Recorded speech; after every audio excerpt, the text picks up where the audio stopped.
If you want people to love your barbarian, then pay close attention. But be warned, because this video gets dark and may trigger you, but it's in the darkest of places where our characters can shine the brightest. I mean, just think, no one was ever inspired by someone who had an easy life, but there are rules for writing characters that will win the hearts of those we love. So today, I'm going to give you 3 tips to making better barbarians. First, we're going to give your barbarian a core belief that fuels their rage.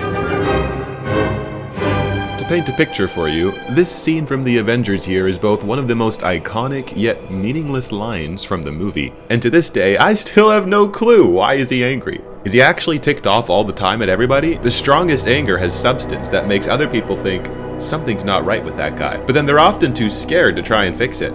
For example, when I was younger, I didn't know how to control my anger. I used to be angry at God because when I was 6 years old, he told my parents to leave our comfortable life in a first world country to be missionaries in the jungles of Borneo. I never blamed my parents for obeying God's voice because good soldiers follow orders. But I was furious at God because he gave them the orders that ruined my comfortable life. But as I grew up, I saw that angry behavior was not rewarded. In fact, people avoided those who were angry. So I told myself, I could never show my anger to people or they'd leave me. From that day on, I didn't really lose my temper, but when I did, it was like a pent-up dam of emotions, all coming out in a screaming fit that lasted several hours, where I would dump years of hidden anger into the room. Now granted, this only happened once or twice. Other than that, I was never angry. And it wasn't until recently that God showed me 3 things. First, he loves me. Second, anger is good at the right time, and it's okay for me to be angry with him. And third, he worked everything for my good my whole life, even though I couldn't see it as a child. Today, I am so grateful that my family moved to the rainforest jungle when I was a child, and I have no regrets about that decision. Because of the 3 things God showed me, I no longer hide my anger, and I'm relearning how to show my anger in a healthy way that honors God. Now this is a real life example of a character arc, but let's take your barbarian. Perhaps they have the same core belief that I did, or a similar one. Or maybe one day, as a child, they lost their temper, knocking over a family heirloom vase that belonged to their late grandmother, causing their widowed mom to cry. Now, a child seeing one of their parents cry for the first time is a jarring moment for anyone. Perhaps you remember the first time you saw one of your parents cry. And perhaps your little barbarian blamed themselves for shattering their mother's heart, the very woman who raised them. Perhaps in that moment, hearing mom sob while staring at this broken vase, your little barbarian told themselves, "Every time I lose my temper, I hurt the ones I love." Now we can laugh at that now, but these vows are more common in the hearts of people than we might think. Fast forward now to the future. Your barbarian has now kept the annoying things in life pent up in their heart. And because they have no outlet for their anger, they're a ticking time bomb waiting to explode. Now at the start of your campaign, maybe your barbarian views your party members as co-workers. This party is people your barbarian couldn't care less about, and your barbarian is fine about going berserk. But what if, as time goes on, your barbarian develops a bond of love and trust with your party members, making it harder and harder for them to rage with each battle? Because deep down inside, your barbarian still believes that every time I lose my temper, I hurt the ones I love. So pick a core belief for your barbarian's rage and create a brief incident that caused it. 2 more beliefs your barbarian might have could sound like, the only way I will ever be noticed is if I lose my temper. Or, I feel terrible every time I explode, but there's no other way to make them do what I want. Ho ho ho. Now the next topic is one I rarely see executed, and when I do, it's often poorly done, if at all. And that is how to persuasively roleplay your dump stat. But trust me, this is not what you're thinking, because if you thought the last section was your barbarian's weakness, you're in for a surprise. Barbarians often dump intelligence and are stereotyped as large brutes with a low IQ. I want to challenge this stereotype with the concept of the local farm boy. Now in the past, farm boys were often depicted as uneducated country folk who couldn't figure out 2 times 2. This is the past I'm talking about.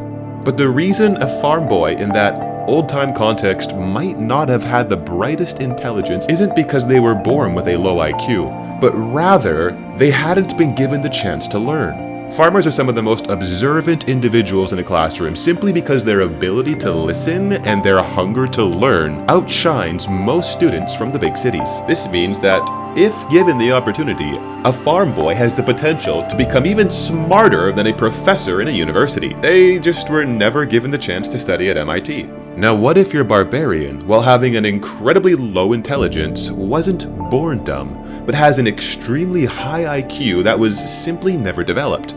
What if he regrets having never been offered a shot at school? And what if he feels insecure about his lack of education and tries to act smart to keep up with the rest of your party members? Perhaps your barbarian, who has low intelligence, has a ravenous hunger to learn and often stares at pages in a book hoping to grow in knowledge, even though he can't decipher a single word that he's reading. Maybe one day he wants to be accepted into a prestigious university so he can develop his brain to become one of the smartest characters in the universe. But right now, the reality is that he doesn't know anything. But every barbarian has the right to dream, so you can too. There's so much potential surrounding your dump stat, so use this as a springboard to get your creative juices flowing as to why your barbarian's dump stat is so low. And finally, the third topic is the most important one of all, and that is, how do we bless the players around us? It takes technique to do this, using your barbarian in a way that feels fun and seamless at your table. So I'm going to give you a few examples so you can get a feel for what this might look like. You now have a barbarian full of color and depth, so let's rope your party members into your story with some small interactions that will make them smile. That's right, we're going to put a smile on their face. Perhaps your barbarian's core belief is, every time I get angry, I hurt the people I love. So, as a result, after every rage, your barbarian feels overwhelmed with shame. Maybe after the fight, when everyone is busy looting the corpses, you mention to the party that your barbarian appears quiet, having not spoken a word or looted any corpses as he stares at his feet, unmoving. Then, when one of your party members responds and asks your barbarian, "Hey, are you okay?" Perhaps your barbarian responds with a simple, "I'm sorry." And when asked, "What for?" your barbarian looks up at them with teary eyes before wiping them away and pretending like nothing happened. Imagine if this happened for 3 consecutive fights, but your party still had no idea what was going on below the surface. You don't need to have a dialogue at the end of combat where you explain everything. In cases like these, less is more. Simply allow your barbarian's core beliefs to gently guide your roleplay like a kite in the sky. That was a flim-flam metaphor if I ever heard one. Then in the future, when your players finally learn about your barbarian's childhood trauma, it will be a deep bonding moment with a huge payoff that may even heal your barbarian's trauma-filled heart. Which could create a new problem where your barbarian discovers he no longer can get angry anymore because now he feels loved and accepted for who he is and how he feels. But you're probably thinking, how do I use my dump stat to make my friends smile? Well, it's not by using humor like you may think. Maybe one of your smart players critically fails on an intelligence check. If the context allows it, perhaps your barbarian feels sympathy for them because he himself is insecure about his smarts. He might walk up to your party's wizard and go, "Hey, don't worry about it. We all make mistakes sometimes." But perhaps your barbarian only shows sympathy for fails on intelligence checks because he assumes everyone is just as insecure about their intelligence as he is. I don't know about you, but if I was playing a wizard, a comment like that from my party's barbarian after failing my own intelligence check would probably put a smile on my face. It doesn't have to be word for word. Try something similar and experiment with your own barbarian to find phrases that fit your playstyle. I like you, and if you're still watching, then I can tell you made it this far into the video because you're committed to making better experiences for D&D.